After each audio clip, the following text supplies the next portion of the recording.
Ini tidak melecehkan agamaku ya. Iya, Saya iya, juga iya. beragama Kristen. Iya. Di Alkitab Yesus hanya muncul sampai usia 13 tahun. Setelah itu dia muncul lagi di usia 30 tahun, 29 ke 30 tahun. Ada usia yang dia tidak terdata di Alkitab. Alkitab hanya menjelaskan Matius 1, 2, dan 3. Yesus terakhir di bait Allah bersama ibu dan ayahnya dengan ahli Farisi. Setelah itu hilang. Masuk Matius 4, Yesus di padang gurun. Otomatis usia 14 sampai 28 tahun tidak terdetek Yesus kemana. Yesus hilang 14 tahun. Kalau Nabi Muhammad 40 tahun dia mendapatkan hidayah menjadi seorang nabi dengan munculnya Quran, didampingi oleh Siti Khadijah sebagai sponsorship pelayanannya Nabi mensiarkan agama Islam. Sakebib 40 tahun Nabi Muhammad tuh sistematis. Sistematisnya terus nggak ada jeda sampai bisa muncul Idul Adha, semuanya ada pendataannya.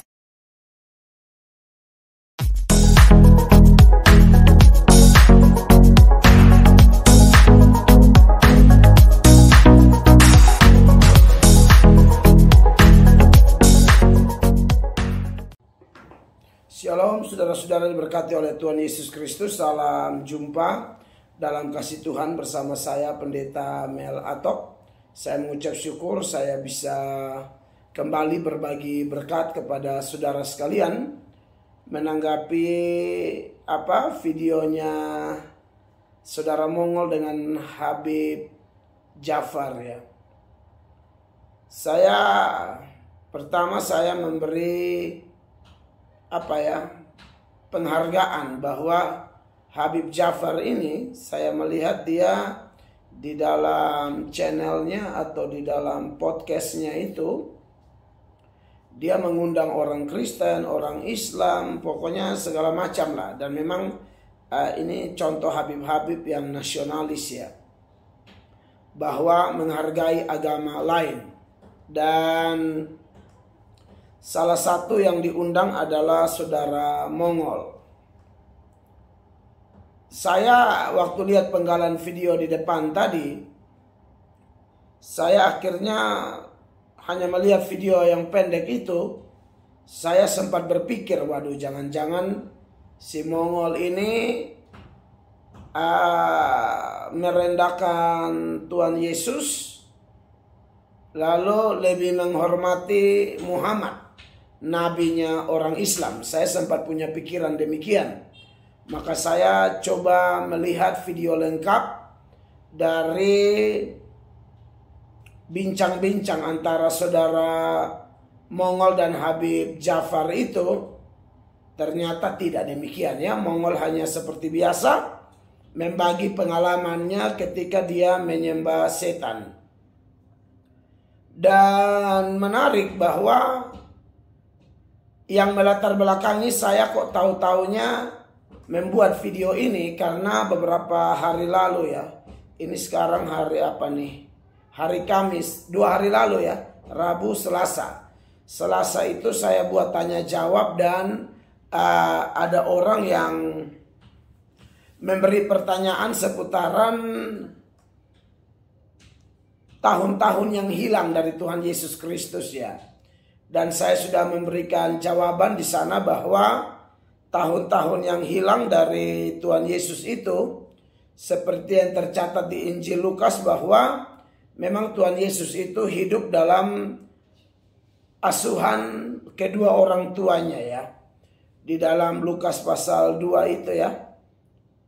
Lukas 2 ayat 51, lalu ia pulang bersama-sama mereka ke Nazaret dan ia tetap hidup dalam asuhan mereka. Dan ibunya menyimpan semua perkara itu di dalam hatinya. Lalu dari ayat ini saya memberi keterangan bahwa sudah pasti Yesus tidak kemana-mana. Ya, bahwa dikatakan lalu ia pulang bersama-sama mereka ke Nazaret dan ia tetap hidup dalam asuhan mereka. Garis bawahi, ia tetap hidup dalam asuhan mereka. Dan kemudian nanti kita baca di Injil Lukas selanjutnya ya, di Lukas pasal 4 ya. Kalau tidak salah di sana ada keterangan bahwa di Lukas 4 ayat 16, ia datang ke Nazaret tempat ia dibesarkan. Jadi Yesus itu tidak kemana-mana. Apalagi kita tahu budaya orang Yahudi bahwa seseorang itu, seorang anak, dia tidak diizinkan keluar rumah atau merantau sebelum orang tuanya meninggal. Makanya Tuhan Yesus pernah memanggil seseorang dan dia bilang, izinkan aku kuburkan orang tuaku. Yesus bilang, biar orang mati kubur orang mati. Nah, tradisi itu yang melatar belakangi Yesus mengatakan biar orang mati menguburkan orang mati, ya. Jadi itu bukan berarti kita tidak boleh hadir saat orang tua meninggal, atau kita biarkan saja orang tua meninggal di situ lalu kita tidak perlu urus. Bukan itu maksudnya. Yesus sedang mengkritisi bahwa panggilan Tuhan lebih tinggi dari tradisi apapun. Itu maksudnya. Nah, salah satu maksudnya itu maksud saya. Nah, saudara-saudara yang diberkati oleh Tuhan Yesus, saya kemudian lihat beberapa teman hamba Tuhan atau YouTuber. Ya, saya bilang teman ini bukan berarti saya kenal. Teman ini karena kita sama-sama Kristen, itu maksud saya ya.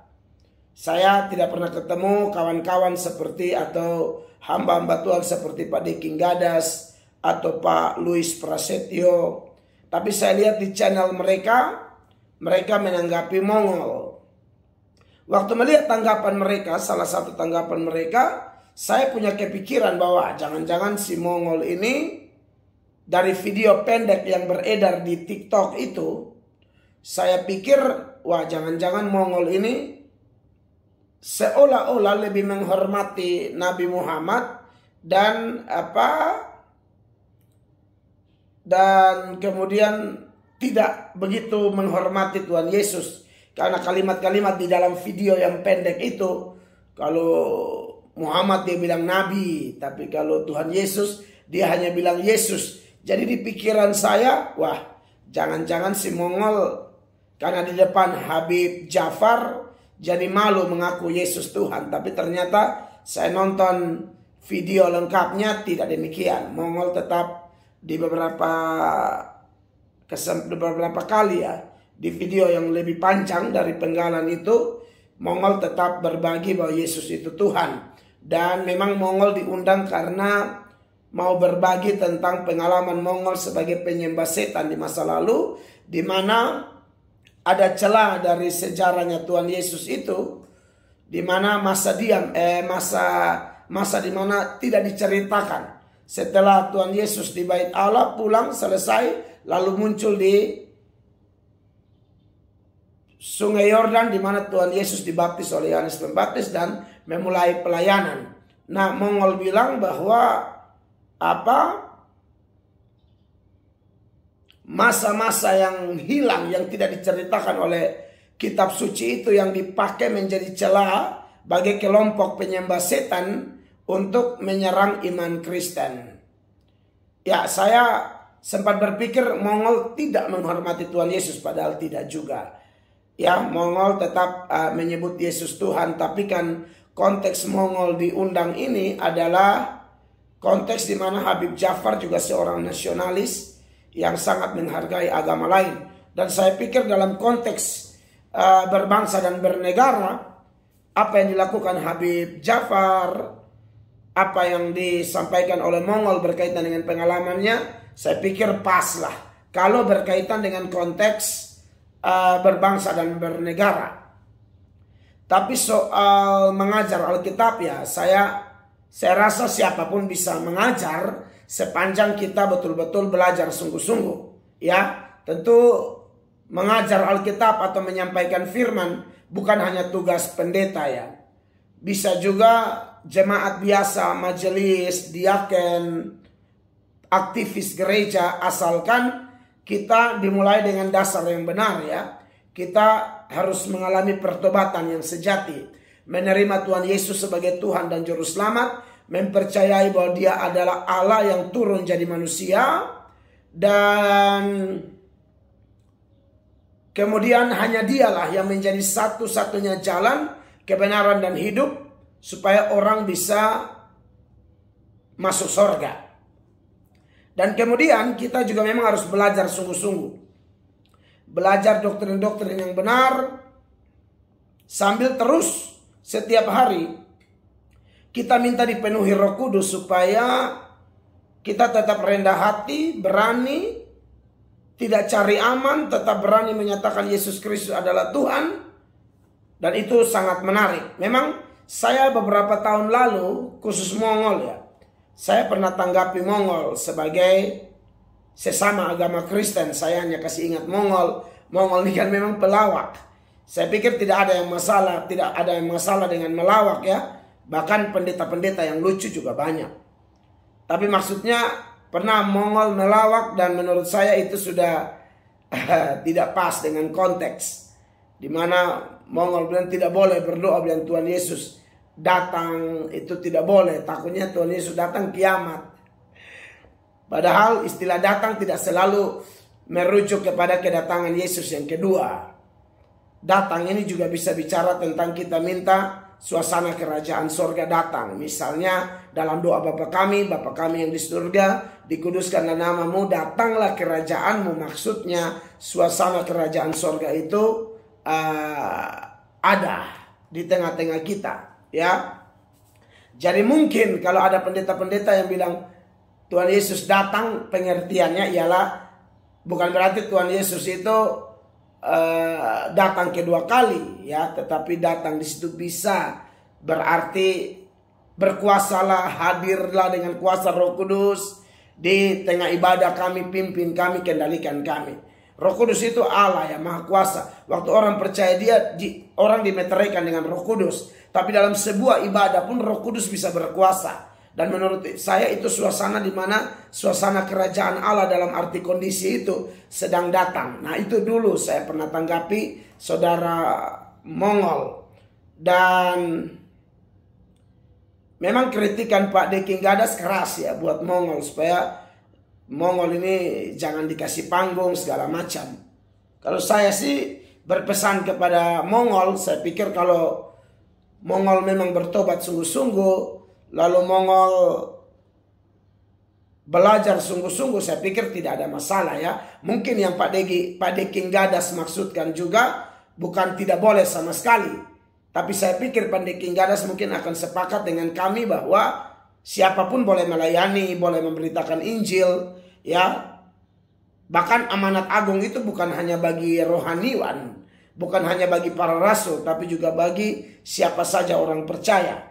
Tapi ya itulah, kita jangan jadikan firman Allah bahan lelucon atau firman Allah menjadi, kalau kami di NTT bilang barang main-main gila begitu ya. Mungkin itu semua kita belajar. Saya juga pernah berkhotbah dan beberapa senior hamba Tuhan tegur saya karena menganggap bahwa saya juga kadang-kadang leluconnya itu tidak pas. Dan ketika mereka kasih masukan pandangan, saya lihat pandangan mereka benar. Maka dari itu saya berkeputusan untuk berterima kasih kepada mereka. Dan puji Tuhan kami terus belajar supaya menyampaikan firman Allah yang murni. Begitu. Ya, saya memang kadang-kadang kalau jemaat sudah terlalu tegang, saya sedikit mencairkan dengan sedikit humor. Tapi karena mengingat ada banyak hamba Tuhan senior yang lebih mengerti dari saya. Dulu waktu saya belum mengerti, mereka kasih mengerti saya. Mereka dipakai Tuhan membuat saya mengerti. Maka saya memang sangat berhati-hati. Kalau mau lucu pun yang pas-pas lah. Jangan sampai yang mengejek-ngejek istilah-istilah Alkitab atau ayat-ayat tertentu yang kita tidak pahami dengan benar. Seperti yang dulu saya pernah tanggapi saudara Mongol. Tapi menurut saya kalau Mongol ini atau artis-artis lah. Mongol kan sudah kategori artis ya. Kalau mereka nih bertobat sungguh-sungguh beritakan Injil, justru lebih keren. Menurut saya lebih keren. Ya, lebih luar biasa dan dampaknya pasti akan lebih luas. Kalau ada artis-artis yang sudah terkenal lalu memakai popularitas mereka itu untuk memberitakan Injil, wow, bagi saya itu luar biasa. Dan kepada saudara Mongol, saya pendeta Mel Atok, mungkin masukan saya ini bagi saudara Mongol bisa berharga. Karena saya lihat Mongol ini orangnya fasilida, jago bicara. Nah ini kalau Mongol betul-betul menyerahkan diri dalam pimpinan Roh Kudus yang luar biasa, saya pikir itu dahsyat. Kenapa saya ngomong begini? Ini saudara Mongol, jujur saja ya. Saudara Mongol ini, saya lihat di khotbah di beberapa gereja diundang bersaksi. Tapi kalau stand up komedi kan kadang-kadang Mongol omong yang porno-porno. Nah itu yang saya sebagai pendeta rasa bahwa aduh, kasihan ya di panggung yang ini Mongol kadang-kadang stand up ada kata-kata atau cerita porno. Tapi di sisi lain tampil juga di mimbar gereja. Nah itu yang mungkin kami kasih masukan. Kami tidak menghakimi Mongol. Semua orang kan punya perjalanan hidup, punya cerita tentang suatu perubahan.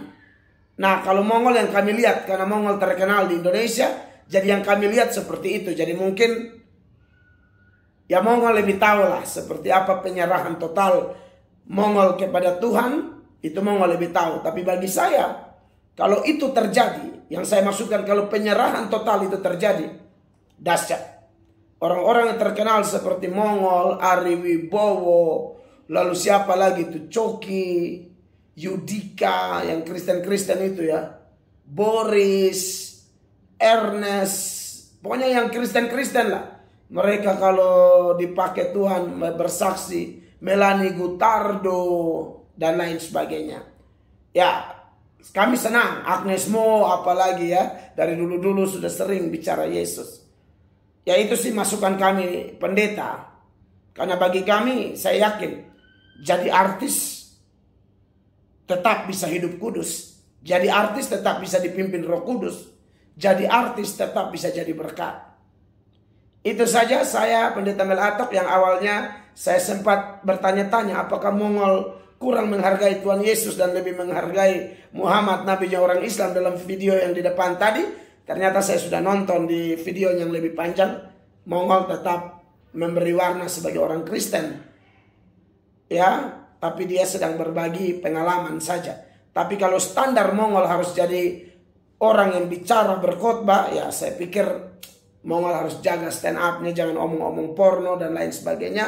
Ya intinya betul-betul bertobat lah. Dipimpin Roh Kudus, saya pikir itu dahsyat luar biasa. Ini dari saya. Semoga saudara-saudara temannya Mongol bisa kasih nonton di Mongol atau kasih kabar. Ada pesan penting lah. Sebagai saudara satu agama. Kalau Pak Mongol berkhotbah, fasilida, talenta seperti itu, saya pikir akan membangkitkan semangat orang percaya. Asal dipimpin Roh Kudus sungguh-sungguh. Hanya itu yang bisa saya sampaikan. Tuhan Yesus memberkati. Shalom.